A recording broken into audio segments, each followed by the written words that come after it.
రాజన్న ముద్దు బిడ్డ జగనన్న వచ్చిన తర్వాత మళ్ళీ దేవుడి పాలన ఎలా ఉంటుంది, రాజన్న పాలన ఎలా ఉంటుందో మరి మనందరికీ కూడా చూపించడం జరిగింది. కానీ మొన్న ఎలక్షన్స్లో మనం ఓడిపోవటం అనేది కొంచెం బాధాకరమైన విషయమే. అయినా మనం ఓడినా గెలిచినా అధికార పక్షంలో ఉన్నా ప్రతిపక్షంలో ఉన్నా మనం ఎప్పుడు ప్రజల పక్షానే, రాజశేఖర రెడ్డి ఆశయాలకు అనుగుణంగా ఏ విధంగా అధికారంలో ఉన్నప్పుడు పరిపాలించారో జగనన్న, ఈ 5 సంవత్సరాలు కూడా రాజన్న పరిపాలన మళ్ళీ తీసుకురావడానికి మనం అందరం కూడా కలిసికట్టుగా పోరాడాలని కూడా అందరినీ కోరుకుంటున్నాను. ఈరోజు రాష్ట్రంలో ఉన్న వైఎస్ఆర్ అభిమానులందరూ కూడా ముక్త కంఠంతో ప్రతిజ్ఞ చేయాలని కూడా కోరుకుంటున్నా.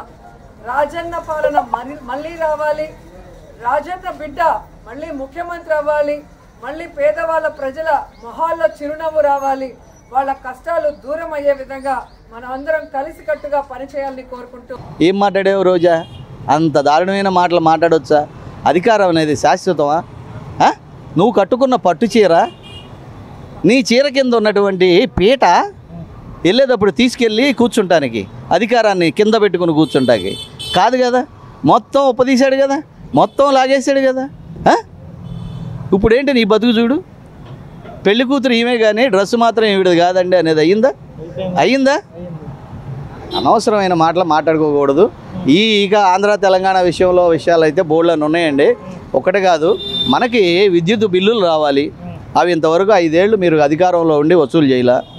మనకి విభజించినప్పుడు మనకి ఇంకా 10 ఏళ్ళు ఉండే విధంగా ఉంది. అలా ఉండని ఎడల అక్కడున్న భవనాలు, మన ఆంధ్రప్రదేశ్కి సంబంధించిన భవనాలు సద్వినియోగం పరుచుకునే అవకాశం ఉంది. అవి అమ్ముకునే ఆ ఫండ్స్ తెచ్చుకునే అవకాశం ఉంది. అది కాకుండా ఉమ్మడి రాష్ట్రంగా ఉన్నప్పుడు కొంత మెటీరియల్స్ అక్కడ ఉన్నాయి, ఎలక్ట్రిసిటీకి సంబంధించినవి, కరెంటుకి సంబంధించినవి, అట్లాగే ఇరిగేషన్కి సంబంధించినవి, ఇవన్నీ కూడా నిర్దాక్షిణ్యంగా వదిలిపెట్టేసి రావడం జరిగింది. ఆ వచ్చిన వాటిని రికవరీ చేయడంలో గౌరవనీయులైన జగన్మోహన్ రెడ్డి గారు ఫెయిల్ అయ్యారు. ఎందుకంటే వీళ్ళు ఎక్స్పెక్ట్ చేసింది ఒకటి, జరిగింది ఒకటి. అతని గెలుపుకి ఇతను ప్రయత్నం చేశాడు, ఇతని గెలుపుకి అతను ప్రయత్నం చేశారు. ఇద్దరు ఓటమి పాలయ్యి ఇవాళ వెళ్దామా, రేపు వెళ్దామా జైలుకి, అక్కడ కలుసుకుందామని చూస్తున్నారు. అక్కడ కలుసుకుంటారు, గిలాఖాతలతో పని లేదు. అక్కడ కలుసుకుంటారు. చెంచలు కూడా కూకట్పల్లిలో లేదా ఇంకోటో ఆ జైల్లో చక్కగా హ్యాపీగా కలుసుకుని హ్యాపీగా ఉంటారు. అంతకు మించి ఏమి లేదండి. ఎందుకంటే పరిపాలన అదే కొంతకాలం సాగిన తర్వాత మేమైనా మాట్లాడతాక ఉంటుంది. చంద్రబాబు గారు, పవన్ కళ్యాణ్ గారు తప్పు చేసినా ఎప్పుడూ పేద ప్రజల పక్షాన నుండి మాట్లాడేవాళ్ళం. ఆ పేద ప్రజల పక్షానే ఉంటాం. కానీ ఇవాళ అధికారంలోకి వచ్చిందని జనసేన, టీడీపీ అనే మాట్లాడడం.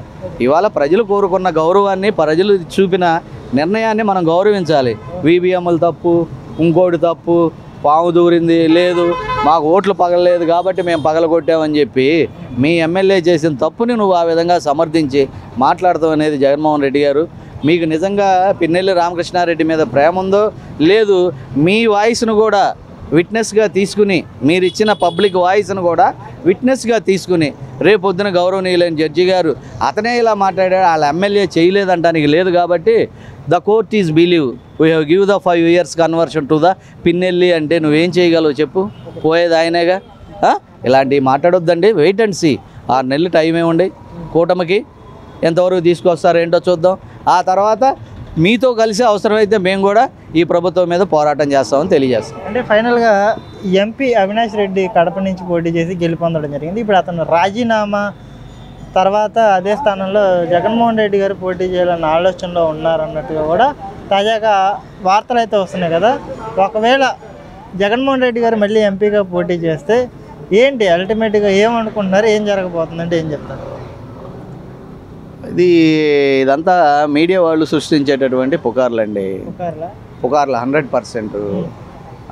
గౌరవనీయులైన జగన్మోహన్ రెడ్డి గారికి 40% ఓటింగ్ వచ్చింది. 151 23 మంది ఎమ్మెల్యేలు, ఇంకేముంది, మోడీ పడిపోతే స్పెషల్ కేటగిరీ తెస్తా, ఇది ఇవన్నీ అయిపోయినాయండి. ఇవన్నీ కూడా అయిపోయినాయి. ఏం తేలేపోయావు నీ కేసులు, అవినాష్ కేసు, ఇవన్నీ కూడా వీటిలోంచి బయటపడతాలి, ఎలా పడాలని వీటికే నీ టైం అయిపోయింది. ఇతను రాజీనామా చేస్తాడు అనేది అది వాస్తవం కాదు. ఒకటి, 23 మందితో చంద్రబాబు నాయుడు గారు ఇదే అసెంబ్లీకి వస్తే భార్య బిడ్డలను కూడా ఏ విధంగా మాట్లాడని కూడని మాటలు మాట్లాడి అపహాస్యం చేశారు. రేపొద్దు నన్ను చేస్తారు అని ఒక అపనమ్మకంతో ఉన్నారు గౌరవనీయులైన జగన్మోహన్ రెడ్డి గారు.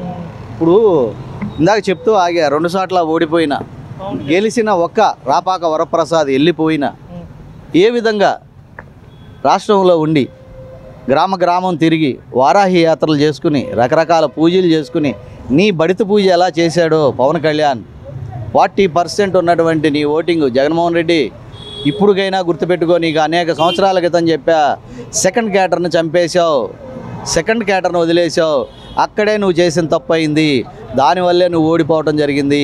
గడపకి తీసుకెళ్ళిన వాళ్ళు వదిలేసి బ్రోకర్ వ్యవస్థను తెచ్చి దగ్గర పెట్టుకున్నావు, నీ పతనం బిగినైంది అని చెప్పి.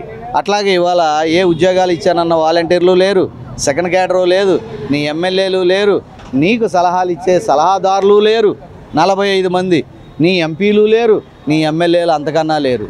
నువ్వు తీసుకున్న ఏకైక నిర్ణయం నేను బటన్ నొక్కాలి, జగన్ నొక్కాడు నాకు వచ్చి నీ వదిన అని చెప్పుకోవాలి. ఎమ్మెల్యే ఎందుకు, ఇంకా ఎంపీ ఎందుకు, ఎమ్మెల్సీ ఎందుకు? అందుకే ప్రజలు నిర్ణయించి వీళ్ళందరితో పని లేదు, జగన్ ఆ 40%తో బతుకుతాడు ఉంటాడు అని చెప్పి మొత్తం ఓటింగ్ ఇటేసారు. నువ్వు పవన్ కళ్యాణ్ చేసినటువంటి పనులు ఆచరించమని చెప్పట్లా, అంతకన్నా రెట్టించిన ఉత్సాహంతో అతనికి మళ్ళీ రాష్ట్రంలో తిరుగు. నీ దగ్గర డబ్బు ఉంది కదా, మళ్ళీ కొనుక్కో, ఓట్లని వేస్తారేమో చూడు. మొన్న కూడా ఒక్కొక్క నియోజకవర్గానికి 10,000 ఖర్చు పెట్టావు, ఒక్క ఓటుకి 10,000 ఖర్చు పెట్టావు. గెలిచావా? అట్లాగే రేపొద్దున ఓటుకి 20,000 ఖర్చు పెట్టు, గెలుస్తావేమో చూసుకో, మళ్ళీ రాష్ట్రాన్ని పరిపాలించు. ఇదిగో ఇలా మాట్లాడిన మా బొట్టవాళ్ళని కూడా జైల్లో తోయి, పోయేదేముంది, టైంపాసే. ఇక మేము ఇక్కడున్న ఒకటే అక్కడున్న ఒకటే, అన్నీ అనుభవపూర్వకంగా ప్రజల కష్టాలు తెలుసుకుని చెప్తున్నాం. నిన్నటి వరకు టాపీ ఓడికి కూడుందా, ఆడి కింద బొచ్చులు మోసేవాడికి ఉందా, పెయింటర్లకు ఉందా, బిల్డర్లకు ఉందా చెప్పండి, ఐరన్ రాడ్ బెండింగ్ వాళ్ళకు ఉందా, లారీలకు ఉందా, లారీ క్లీనర్లకు ఉందా, డ్రైవర్లకు ఉందా? నీ జెండాలు కట్టుకుని తిరిగారే మా లారీ వాళ్ళు అందరూ కూడా. ఇవాళ ప్రతి ఒక్కళ్ళు అమ్మయ్యా అని చెప్పి హ్యాపీగా ఉన్నారు.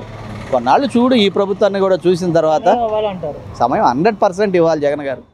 రాష్ట్ర ప్రజలందరికీ తెలిసిన విషయం ఏంటంటే, ఈవీఎంలు అనేది మనకి దేవుడు హుండీ లాంటిది.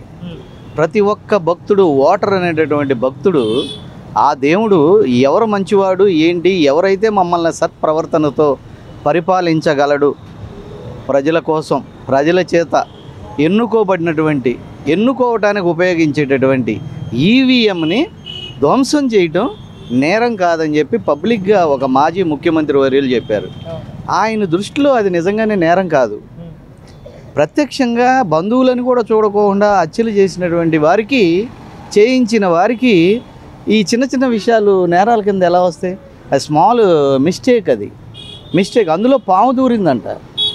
ఎంతలో పాము దూరి ఉంటుందో ఒకసారి ఎక్స్పెక్ట్ చేయండి. ఆయన చక్కగా విశ్లేషణ ఇచ్చాడు. ఏమని ఇచ్చాడు? అక్కడ ఉన్నటువంటి పబ్లిక్ మా ఎమ్మెల్యేకి ఓట్లు వేసిన ఎడల, మా ఎమ్మెల్యేకి ప్లస్ జరిగిన ఎడల, మంచి జరిగిన ఎడల, గెలుస్తాననే నమ్మకం ఉన్న ఎడల మా ఎమ్మెల్యే గారు వెళ్ళి పగలకొట్టడే. అక్కడ ఏదో తప్పు జరిగిందని అనుమానం ఉంది కాబట్టే వెళ్ళి పగలకొట్టాడు. తప్పేంటి? అది తప్పే కాదంటున్నాడు. అది తప్పు కాదని ఈ స్టేట్మెంట్ను కూడా గౌరవనీయులైన హైకోర్టు జడ్జి గారు, లేదు ఈ కేసులు విచారించేటటువంటి, ఇది నాకు తెలిసి సుప్రీంకోర్టు దాకా వెళ్ళుద్ది, 100% ఎవిడెన్స్ ఈజ్ దేర్. ఈ ఎమ్మెల్యే పిన్నెల్లి కానీ, లేదు జగన్మోహన్ రెడ్డి కానీ, అంబటి రాంబాబు గారు కానీ, వాట్ ఎవర్ ఇట్ మేబీ, ఎవరైనప్పటికీ కూడా ఆ ఎన్నికల సిస్టమ్ అనేది స్వయం ప్రతిపత్తి కలిగింది. భారతదేశంలో ఎవరు ప్రధాని ఉండాలి, ఎవరు ఎంపీ ఉండాలి, ఎవరు ఎమ్మెల్యే ఉండాలని ఒక సిస్టాన్ని ఏర్పాటు చేసి గౌరవనీయులైన బిఆర్ అంబేద్కర్ గారు స్వతంత్ర ప్రతిపత్తి కలిగినటువంటి ఎన్నికల కమిషన్, సుప్రీంకోర్ట్స్, సిబిఐ, ఇట్లా కొన్ని ఈడీలు, కొన్ని సంస్థలు ఉన్నాయి. ఈ సంస్థలకి పవర్ఫుల్ రైట్స్ ఇచ్చాడు. ఈ రైట్స్ను ఉపయోగించి వాళ్ళు పర్టిక్యులర్గా సీన్ ఆఫ్ వెపన్స్లో ఉన్న విషయాలు కానీ, కెమెరాలు కానీ అన్నీ గమనించి పెట్టినటువంటి కేసులు. ఈ కేసుల్లో ఎలా బయటపడాలా అనేది ఆలోచించాలి. కానీ అదేమీ లేకోకుండా చేసాం, అయితే ఏంటంట, అతనికి అన్యాయం జరిగింది కాబట్టే పగలగొట్టాడని ఎన్నికల వ్యవస్థనే అపహాస్యం చేస్తూ